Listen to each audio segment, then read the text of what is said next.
Hello, everybody out there, and welcome to another episode of the Talk That Talk Show with me, Barry Holmes. Today is, our ceremonious, Friday night, always for that Talk Show. But, as we continue to have episodes go up, it's always important to recognize, little milestones that we do have here within the show. And, before we've celebrated, with having different amount of subscribers, celebrated having a certain amount of downloads. But, to be able to celebrate here with you all tonight, the 150th episode of the Talk That Talk Show. Guys, I don't know if, I think, at times, maybe I also myself can take myself a little bit for granted. But I think one of the things, I can't even get this bottle open. Jeez. But I think one of the things that's so difficult for us sometimes to understand just how hard it is to consistently do something every day, night in, night out, on a week-to-week basis to, put out an episode here, this Talk That Talk Show. And I think that, oftentimes I do overlook the fact that, even though we don't record every single day, just being reflective and fully understanding what's going on in my life to be able to, talk to you guys and have you understand it to where, it can affect you positively. That's all, goes throughout the course of the entire week. So even though this show may just get recorded on a Friday night, the preparation is every single day I'm breathing and living because, these experiences that I have and the thoughts within my mind about certain things that happen as we speak. It's funny, my dad was saying about, how he wanted to, maybe push the show back a little bit to finish up watching the college basketball game. But I was like, hey, we'll just throw it on the TV right now while we're going. Like I said, to be able to, pretty much give you live feedback on what's going on with the St. Peter's game that's going down to the wire. I think that, to be able to give my unfiltered thoughts and pretty much every single week give to you guys 110% and give you something that you can count on, it gives people a reason to be proud to rock the shirts, man. And to that, usually we do the drink review at the end, but, I'm in such a celebratory mood here. Gotta go up here and have some of the white handy, for a lot of our, milestones or things that we like to accomplish. You gotta celebrate those. So I'm gonna pour up a little bit of the white henny here. Big shout out to my boy Jeff on the Instagram live stream. Also shout out to my boy Tony Ward. Love you, bro. Love you too, man. He was also one of the guests on our show back then. But, I think that it's just apropos, to use a nice SAT word there. But I think it's apropos that we use the white henny because, when you celebrate, you have to do it with, giving yourself a little bit of credit and celebrate in a way that makes you feel special. And, I always feel special when I have some of the Hennessy Pure White. So, everyone out there, if you have your drink, put your drink up and let's cheers up to the fact that we made it to 150 episodes and we have way more to go. Ooh, that white henny is different, guys. Shout out to my boy Tim Sakura on our Facebook live stream, but I was going to tell you guys something really important. A lot of times I like to start out the shows with some of the reflections that have been going on within my life, but, this entire week of bowling has been something that's been so educational for myself, and then also it was just such a roller coaster of emotions. And I was super excited to come here on the show because, and I joked about it, I think it was with Rick and my brother and my dad when I left the alley because, I was so frustrated. I was so upset. And I was like, I what I'm going to be talking about on the show tonight. So, I got to start out with on Tuesday night. And going into it, it was a rivalry matchup. Me and my brother, we've been kind of climbing the ranks as the new season has started, and we've had some success. I know I've been heavy, but my brother's been putting me on his back, and he's been bowling out of his fucking mind, man. I think he had back-to-back 700s this week, but it started out with that Tuesday where Tyree was just absolutely lights out in a matchup where we're going up against Joe Krakovich and Dave Merrill, who in the years past they always seem to have our number. I think it's so dope when you're in leagues for a long period of time, and when the competition is such a high level, you do tend to get those rivalries or those close matchups where you're like, man, I can't lose to this guy, man. Like, I got to go out there and I got to do my thing. And, that situation was something that I did not forget, because if I told you guys on a couple episodes prior about a situation where the guy Joe Krakovich came up to me and he was like, oh, you couldn't beat the blind? Oh, you can't beat yourself? Oh, you didn't win?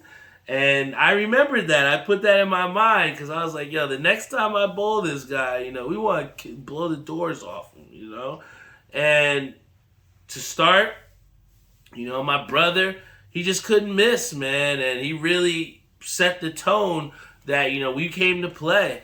And, I did my job with, making spares, holding up, trying to get there. And, what we've seen, hold on one second. We have the live that just went out. We're going to re-put it back up here on our Facebook Live. But, what happened was, I went through, made my spares. And then on top of that, afterwards, my brother was able to come through and continuously make strikes and put us in a position to win, man. And coming down late into those games, even though I had a real tough second game where, Dave Merrill came out there and he really beat me bad. But, I think oftentimes when we have those situations, or maybe in, early in the season where I'd have such a bad game, I wouldn't be able to come through and deliver coming back. And I thought that was a huge thing to overcome that hump, to where I didn't waste a good performance by my brother. And then the third game, when it came down to getting the win, you know what I'm saying? I had to strike out in the 10th frame just to beat the guy by one stick after having struggled all, throughout that set. It was big, and it was one of those things where, we kind of like beat our Goliaths in a way where we set ourselves up to be 4th place in the league. And that was huge, man. So, I know we still got, 5-6 weeks left in the season, but, I'm treating this last third of the season as like do or die for us, because, we've been at the bottom for so long. And, to have that success where, we've strung some wins together, it kind of brings to the point of, just continuously trying to stay consistent and believing in yourself. I think that, if me and my brother would have taken the struggles that we had and let that hinder us, I don't think that we would be in the position where we are now, to where, we could potentially take this league and win the big cash prize.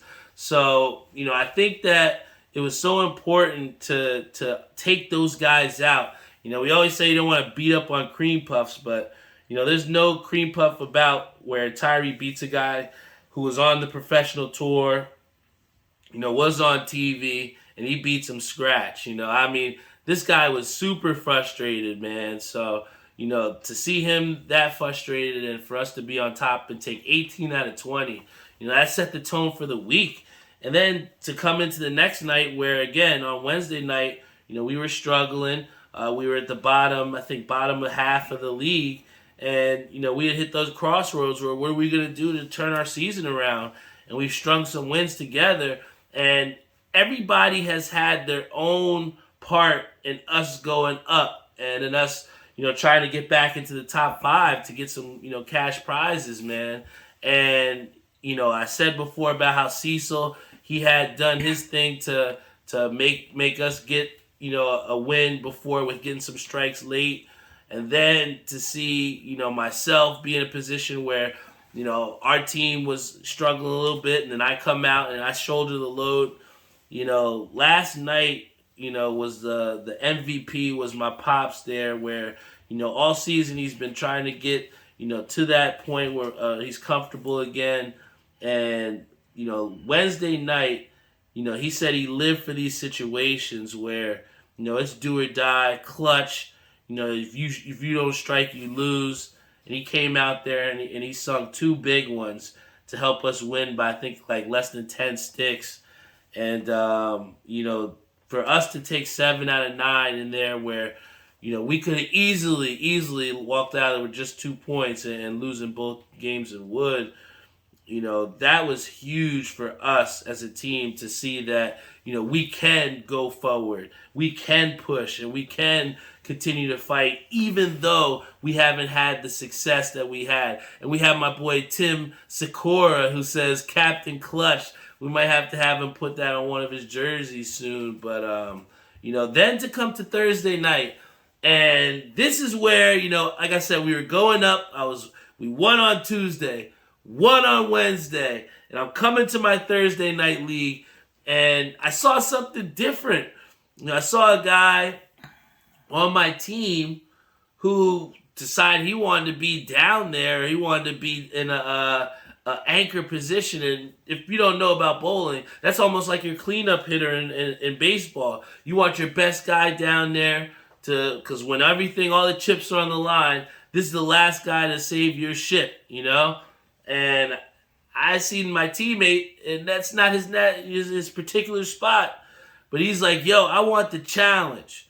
I want this. I want to bowl against this guy who's the head of the pro shop who we were bowling against. Vinny, a guy who has bowled professionally, And I think that, extending it out to something that we can all attest to, it's always good to try and challenge yourself. It's always good to try and seek out those challenges or see what you can do to better yourself.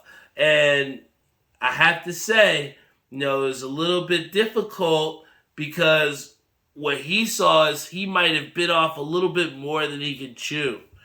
Because in the first game against bowling, against the guy that he called out, the guy shoots a 300 on him. Perfect game.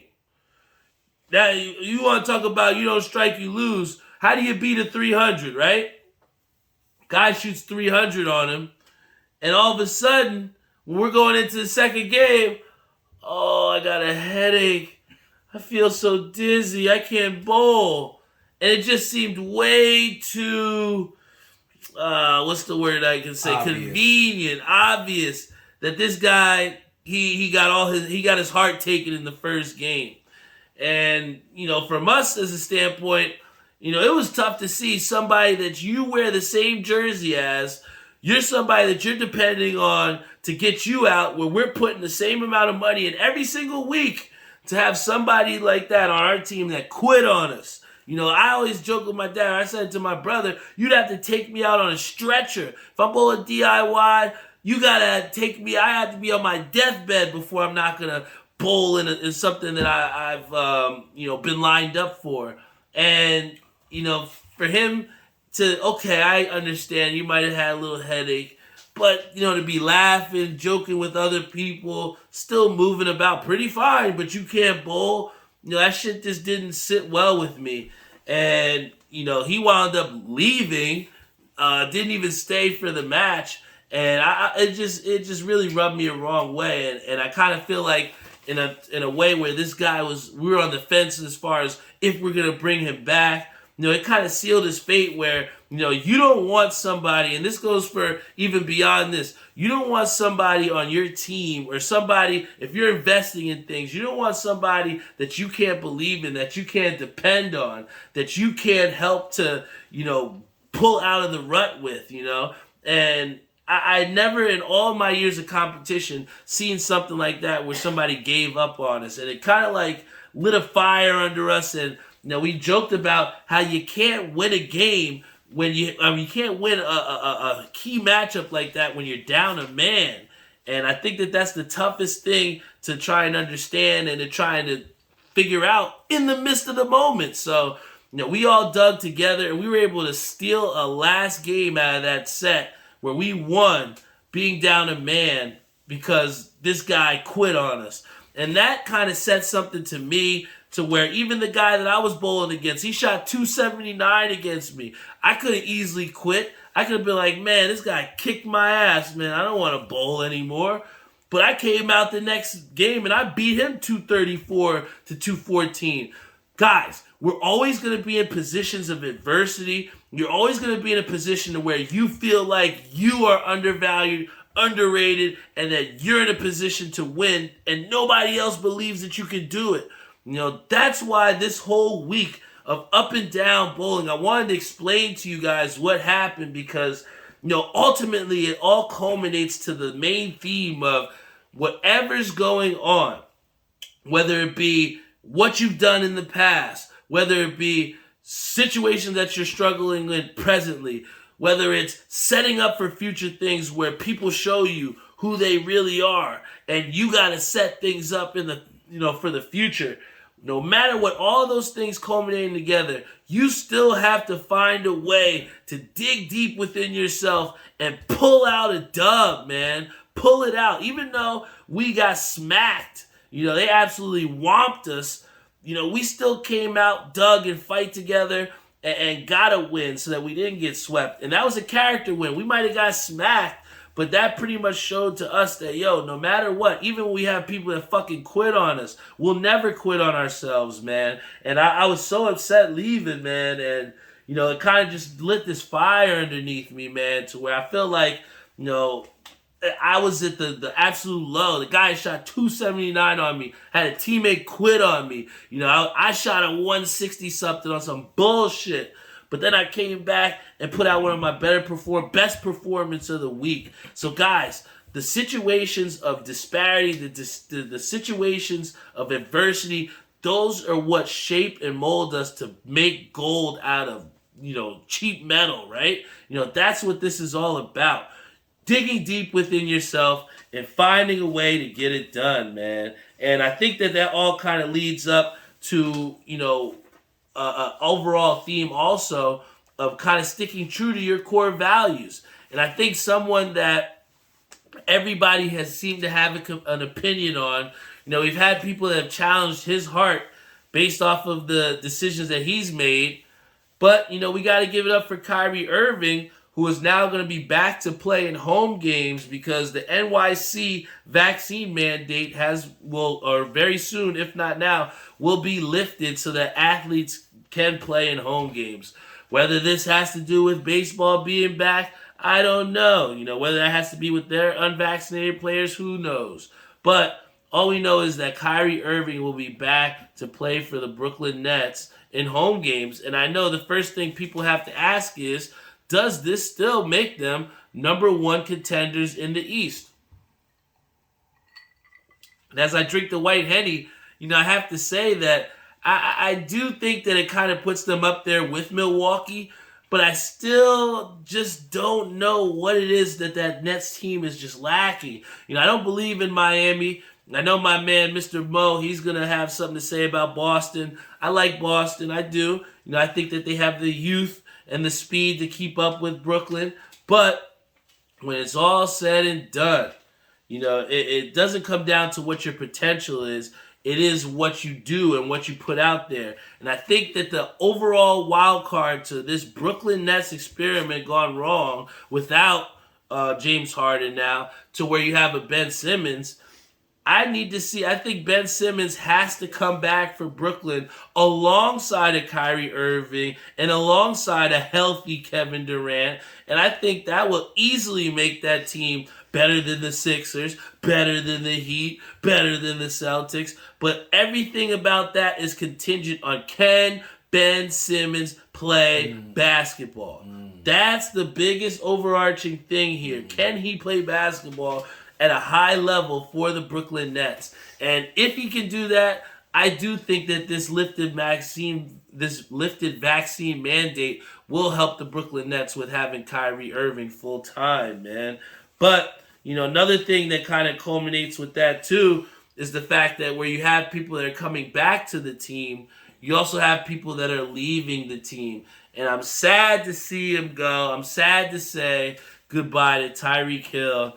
He's been one of my favorite Chiefs for a long time. He was an absolute lightning rod he was so exciting to see you play football. And, I just want to thank him in his years in Kansas City and helping us to get a championship to Kansas City. We wouldn't have won anything if it wasn't for Tyreek Hill and what he'd done through the regular season, in the playoffs. He was the security blanket for, Patrick Mahomes whenever Travis Kelce wasn't open. And it seemed that he was always available to score a touchdown anytime he touched the ball. Tyreek Hill has done some amazing, amazing things for this franchise. But ultimately, this goes for any sport, whether it's football, baseball, basketball. You can't force somebody to be there that doesn't want to be there. And it looked like a situation where if he didn't get an extension or if he didn't get paid the money that he thought he should be, then he was going to sit out all season. And I think that, the front office in Kansas City figured that was too big of a risk to take, and they decided to go away with the 5 draft picks. So we will never know what this deal is going to do until we see what draft picks were picked with Kansas City. And that leads me to the question of what is our priority? I honestly think that, at least 1 to 2 of those draft picks need to be offensive linemen, because Patrick Mahomes was running for his life and literally was in situations where he couldn't make the proper read. So I think that 2 of those draft picks should definitely go to offensive linemen. 1 definitely has to go to a wide receiver. If you can take any Alabama wide receiver, it seems like they all do well in the NFL. So they need to look to whoever is playing wide receiver at Alabama. Just pick one of those guys up. We'll be fine. Then the last one, or the last 2 maybe, that I think we should seriously look into, it has to be on the defensive side of the ball. Because, when you look at the division where you have the Raiders, who've got substantially better, with adding a Devontae Adams. You look at the Chargers, and they're constantly getting better each and every year. This Chiefs team will not continue to go by with piss-poor defenses. I think that these draft picks, they really need to sit down and look and say, how do we protect Patrick Mahomes? How do we give him another weapon? And then also, how can we defend these other teams? How can we solve those 3 issues with 5 draft picks for 1 guy? I think it's a good deal, man. I do. Again, you can't have somebody or force someone to be there that doesn't want to be there. And when you pay a guy in Patrick Mahomes the amount of money that they did to stay there, you're going to have some collateral damage. And sadly, Tyreek Hill is that collateral damage. But, also one thing that I want to lead up to here that we just saw that just happened, I had it on the TV, but we had St. Peter's, who went out there and is now in the Elite 8, repping Jersey. You got to be happy for this team. And it literally speaks to an overarching theme that I said in the mere infancy of this Talk That Talk show. I think you can go back to, I think it's episode 3 or 4, Barry's Bracketology. One of the things that I said is there's no more mid-majors, man. You can't say that there is, mid-majors or the conferences are so much different. We are seeing teams like St. Peter's that are punching their ticket to the Elite 8. I don't want to hear shit about these power conferences and how they're so much bigger and better than these conferences like I think it's the NEC or whatever that St. Peter's is from.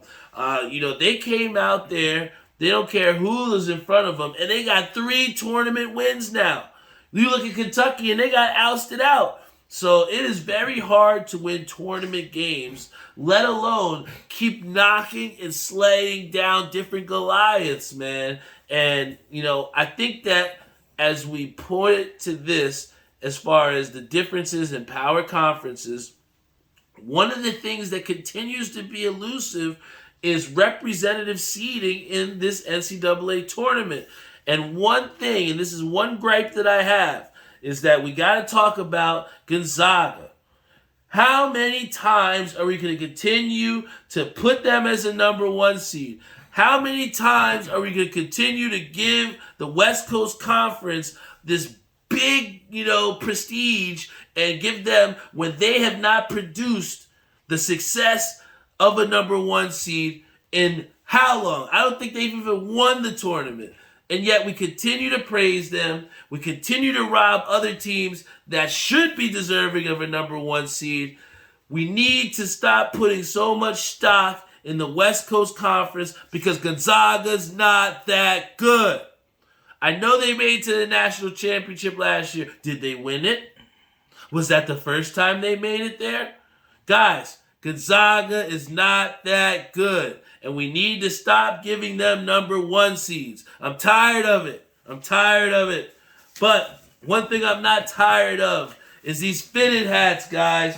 I think that as we continue on to, see what's going on in the hat game, I love the creativity that's happening with, these hats, man. This one right here I got on, I saw someone commenting it on the Instagram, but this is called the Beer City Bung Hammers, minor league joint. We got the side team's secondary side patch logo. I love these fitted hat guys, and I definitely also have to toast up to this because when I looked up and checked the stats, guys, we as CapmasterB, I started this thing over a year ago, and to see the success and to say that I've sold over $10,000 of hats and reselling, it's a big accomplishment because a lot of times we have passions, we have things that we're passionate about in our pastimes, hobbies. But to make your hobby to monetize your hobby, I think it's something that we all strive for in our own way. And to get over 10K in sales as CapmasterB, it's definitely a cause for celebration. So once again, we got to lift this glass up here.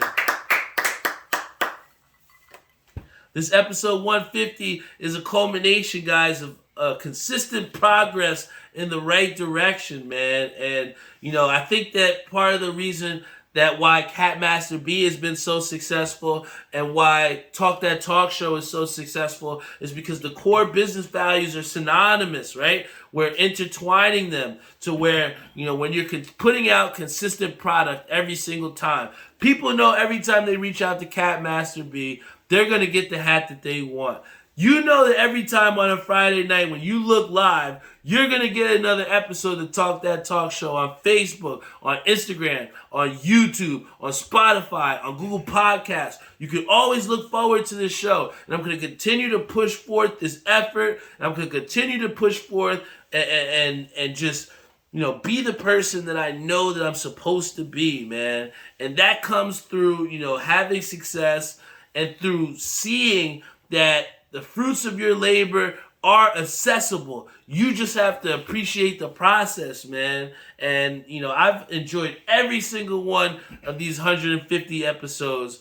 And, every hat that I've sold to somebody, I appreciate, the transaction between the two. I appreciate, meeting new people and the people that I've, made connections with in the hat game. And it's just been great, man, to see that, these fitted caps, have made such a big difference and given me a light, at the end of the tunnel, man. Like, realistically, I'm talking about this being a means to pay off student loans, man. And that's huge, man. I paid for my car straight cash, just straight off of hat money, man. So, again, the things that you can acquire based off of your passions, to make paper out of the things that you're passionate about, that's something, guys, that you need to look into if you are not already. And, one of the things that I'm hype about is rocking these hats. You've seen this one from My Fitteds. Also want to shout out My Fitteds for this other Somerset Patriots hat. When I saw they dropped this, like I said, you're not often going to see minor league customs. And this minor league custom is absolutely fuego. I got some pins here on it. Got the pin work. But, we got the team secondary side logo patch. We got the yellow undervisor to pop it off. This one is another one that's been on heavy rotation. Then we have, again, Lids. I got to, shout out Lids. They've been doing their thing. And they came out with this festival pack hat, This is a pretty colorful two-tone with the infrared undervisor, and we got the slightly raised Batterman in the back. I saw Lenny rocking his. He had a Yankees one at the bowling alley, and I was just like, I can't wait for mine to come in. And the picture, the video, it doesn't really do justice. You got to see it in person. This is absolutely crazy. Going down to the details of the different colored eyelets. That's a two-tone that's going to be heavy in rotation. Might have to wear it to the surprise party that I think I told by accident for tomorrow. But we're not going to talk about that. But right now, I have this last one. This is from Hat Club. This is from the Aux Pack drop. This is modeled after the Lost Boys album.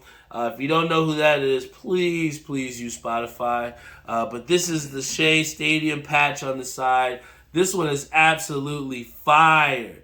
It's we've seen that a lot of people have went with the white two-tones, but to see it done this way, and it looks just like that album cover with the gray undervisor too.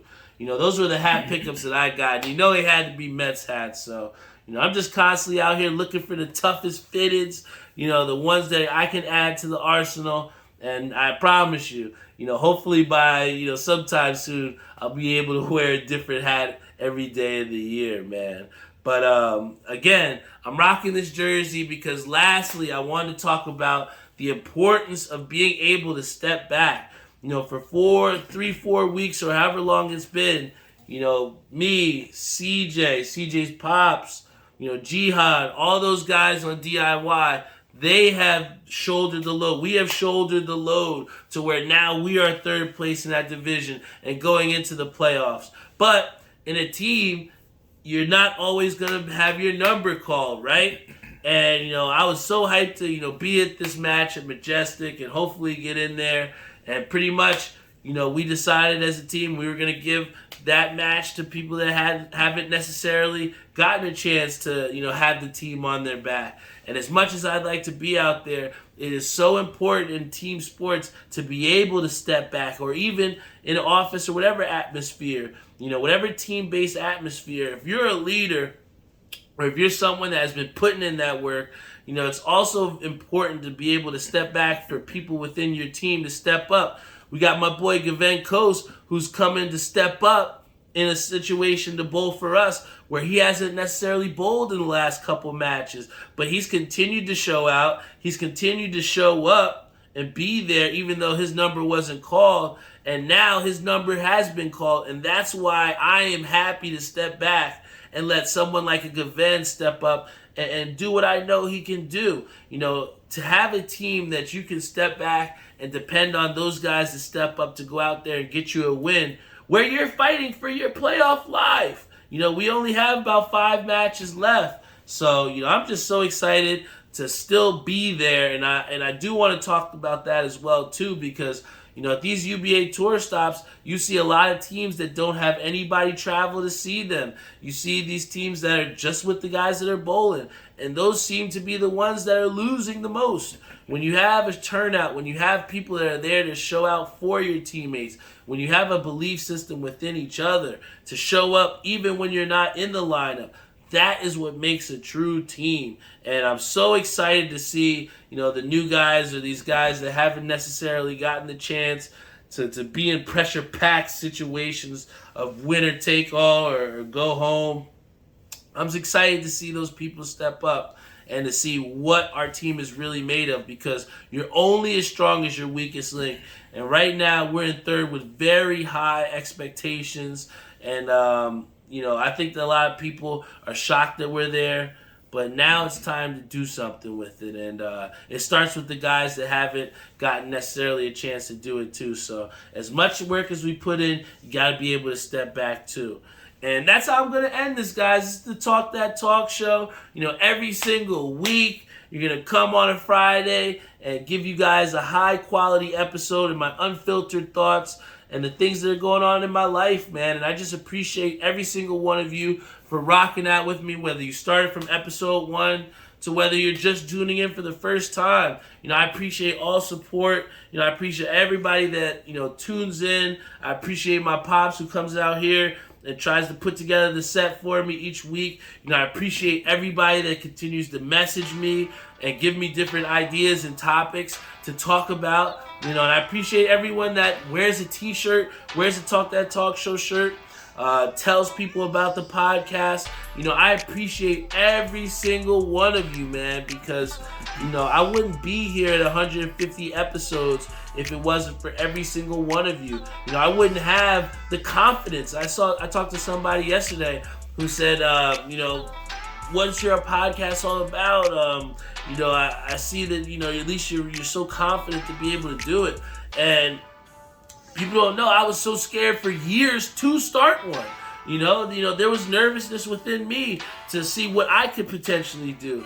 But once you get past that barrier of pushing through and getting over that mental blocking of yourself, you don't know what you can do. And, I've seen this podcast go to great lengths. I've seen it bring together a lot of great people, and I've seen it teach people a lot of great lessons, man. And if I ever have to check out and I leave this earth in the box, you guys have, wealth of, different things to remember me by and to help you to get through, just like, it helped me where, I lost my friend, my very good friend, and even today where, it was a rough day, I just, sat down and I listened to a couple, a little bit of that episode, and that's something that's going to live forever. For somebody that I'm never going to see again, to be able to live through that episode for, even if it's that 20 minutes, I can still have my friend back. And it's that fucking shit, man, that, really, it means something to me. And that's why, I have to come here every single week and give you guys this Talk That Talk show because, beyond just numbers, beyond just views, beyond just downloads, this shit means something to me, man, and it means something to a lot of other people too. And that's why when I made that consistency shirt, and that's why it's my favorite shirt to date, because without consistency, I wouldn't be who I am, and I wouldn't have given myself the opportunities at things that have been in my way. And I'm just always ready to take those opportunities on, and I'm always willing to share my experiences with you guys on this show because, it just means so much to me. And I just thank you all for continuing to rock out with me for 150 episodes here, guys. Big shout out to my sponsors, Joe Snow and Maria over at New York Life, helping to get their financial freedom daily. My boy Savion Gaynor over at Skydive Socks. My boy Timmy Hugel over at Ink Parlor. And for the last time, because he is retiring, got to give a big shout out to my boy Jeff Galata over at Air We Are. He's retiring and will no longer be a sponsor on the show. But it's not a sad thing because we're happy for him for retiring and taking the next step in his journey, man. So, again, with, a lot of success, you got to be happy for other people around you, too, for having that success. So, I'm just thankful to be around successful people, and I'm thankful that my desire is to influence and motivate people to see something within themselves that maybe they don't see. I appreciate you. I love you all, and I see you all next week.